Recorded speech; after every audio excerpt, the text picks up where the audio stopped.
Alright, I am back with another Destiny 2 video on a very busy day here. We just had an hour-long stream where a bunch of stuff was covered to the point where I'm not covering all that stuff because that is too much stuff, and I gotta dive into Ash and Iron and keep playing a game that may rhyme with Borderlands.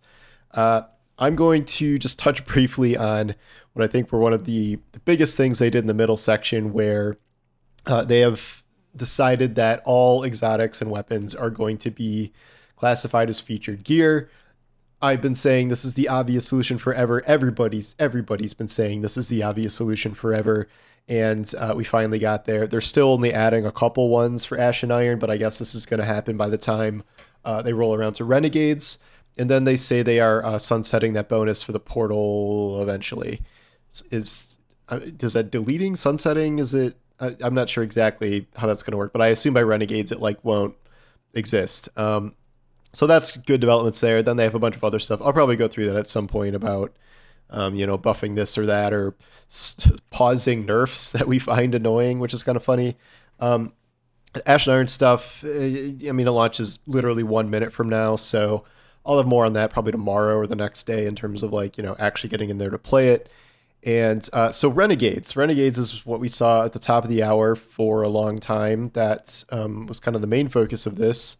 And I've been very curious to see how this is going to go. The pitch here was always, this is Star Wars influenced, but it is also a very licensed thing from Lucasfilm. And it was like, is this going to be an awful cash-in, or is this going to be actually kind of cool? I've been kind of split on that. It seemed like it had the potential to be cool, but who knows? That looked pretty cool. I'm not going to lie.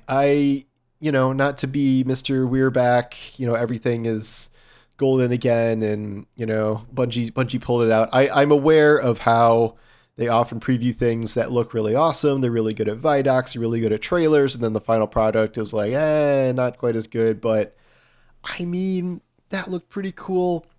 In some ways, I think it's still going a little far with the Star Wars stuff, where it's oh, this isn't Star Wars influence. This is literally Star Wars in some instances. There's a Sarlacc pit, and the drifters frozen in, I guess, stasis, not carbonite. There are ATSTs. It is very much a, Star Wars plastered over, kind of experience. And one way I thought this was sort of good was that they have Cabal stormtroopers, the Imperium, which subtle, and then they have Jedi, which are the Praxic Order warlocks, which in universe makes sense. And they have lightsabers. There's a Han Solo blaster pistol. My bet was there's going to be a Wookiee bowcaster heavy, but that wasn't shown. I do think you're going to be able to change lightsaber blades. They strongly, the color, I think they strongly hinted at that. But I think it's just enough where the influence is not going to overwhelm what is actually going to be a cool Destiny thing. They talk about how, there's these 3 different factions. There's there's a mob boss that's a scion directing Cabal around. There's Vex wearing clothes because they have personalities now, or I assume they're Sundaresh escapees. I think they may have said that. And it just, I don't know. That strikes me as very funny. There's a bar with a giant servitor in it.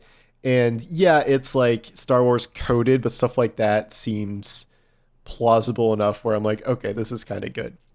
Also kind of good is, at least, I don't know if this is a new patrol space technically, but at least the areas that are shown, I think they did say in all these expansions they're adding a new destination.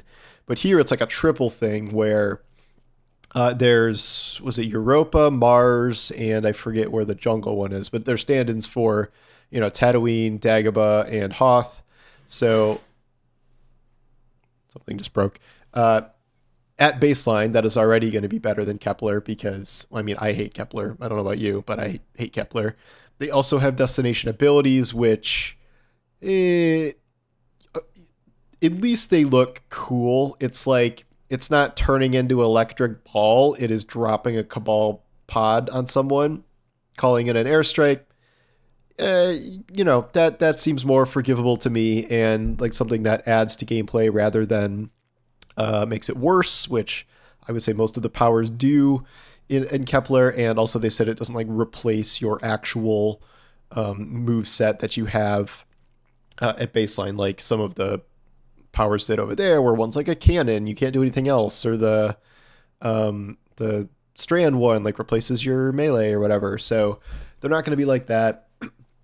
There are a few different things here. You can take on like, these jobs and build up your rep and like an outlaw faction in, all these different ways. There's like a bounty hunt. There's something that looks like some sort of extraction mode, which I guess is preparing us for Marathon to some extent. And then later they're doing something, I think it's called Invasion. I think that's literally the name of it, where they're like, it's like Gambit. It's like, is it? It doesn't super look like Gambit. I didn't see any moats, but maybe I missed it. And it's something like you can opt into a PvP version, or you can not, because, we're all little dainty people who can't stomach PvP in our PvE match. I mean, whatever. Like, I didn't love Gambit invading, but it was a core part of the mode, and we all got over it. So, where's actual Gambit? Bring actual Gambit back. Put it in the portal. God damn it. Okay. So, I don't know. This definitely looks more promising than I envisioned, and the Star Wars stuff is like just shy of being annoying, I think, at least from what was shown here today. I still sort of take issue with the ornaments that are like, oh, you're literally Darth Vader, like rolling around Destiny now. That's probably, I think, the worst it's gotten, whereas like this doesn't really seem to have anything quite that bad, like a Cabal themed ATST or like a Sarlacc pit that's kind of not a Sarlacc pit. I think it's just shy of being annoying, and it's close enough to actual Star Wars to be kind of cool. I said that this actually looks better than most Star Wars things in recent memory, which, with obvious exceptions like Andor and Jedi Survivor and things like that. But I mean, we rarely have like Star Wars projects that are like the criminal underworld and whatever. Like we kind of had that with Solo, but that sort of bombed. And then this was like the canceled. There's all these like canceled Star Wars games that were like supposed to be this that never were. So, it's not that. I'm kind of joking, but the vibes here seemed pretty good, and I'm coming away with a more positive potential view on this than I was looking ahead to Edge of Fate.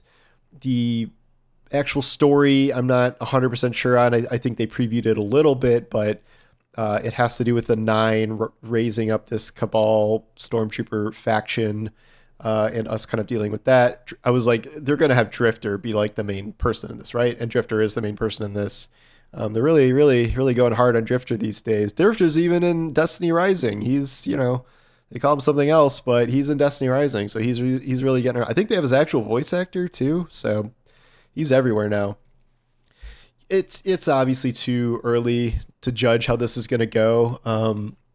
But I came away from this more impressed than I would have imagined. And I think there is plenty of reason to be skeptical about this because, we're if this is like Edge of Fate, you're going to play a campaign and then there's going to be some like destination activities and then it's going to be the portal. And that's not fundamentally changing for the most part. They did say it would be more like you could at least do the Renegades activities to do the power climb rather than only doing portal stuff, which is how it is now.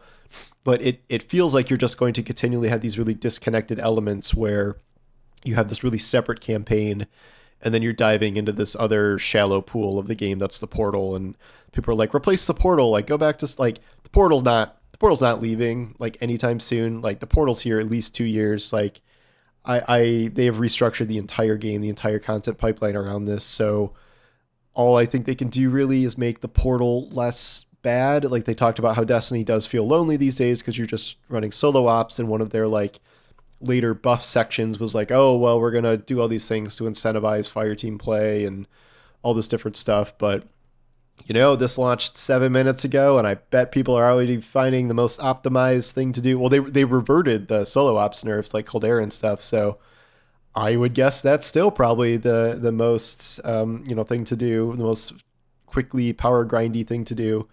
Oh, and we have 100 new levels to grind now from 450 to 550. So hats off to all you people who got the 450. Definitely not sure that was worth it. But one thing they did say for the future, I guess I'm covering this other stuff too, where I think it's after Renegades, they're going to do a system where you can take a tier 1 legendary and ultimately upgrade it to a tier 5 with some sort of currency thing.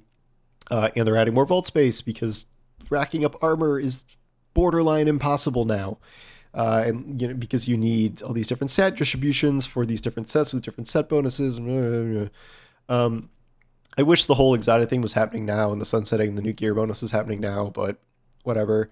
Ash and Iron, I don't know. We'll see how much of that is worth grinding. Again, I mean, Borderlands is out in 2 days now, and that, a lot of us are just looter shooter players, and if you want a new looter shooter for the first time in this series for the last 6 years, you're probably going to be playing Borderlands 4. So, and that's probably true for me too. So I will try to balance these, but boy, do I not have as much time as I used to these days. But yeah. So anyway, thanks for watching this. I'm going to go jump in and see how it goes, and I'll have some thoughts tomorrow or the next day. So thanks for watching, and I'll talk to you soon. Take care.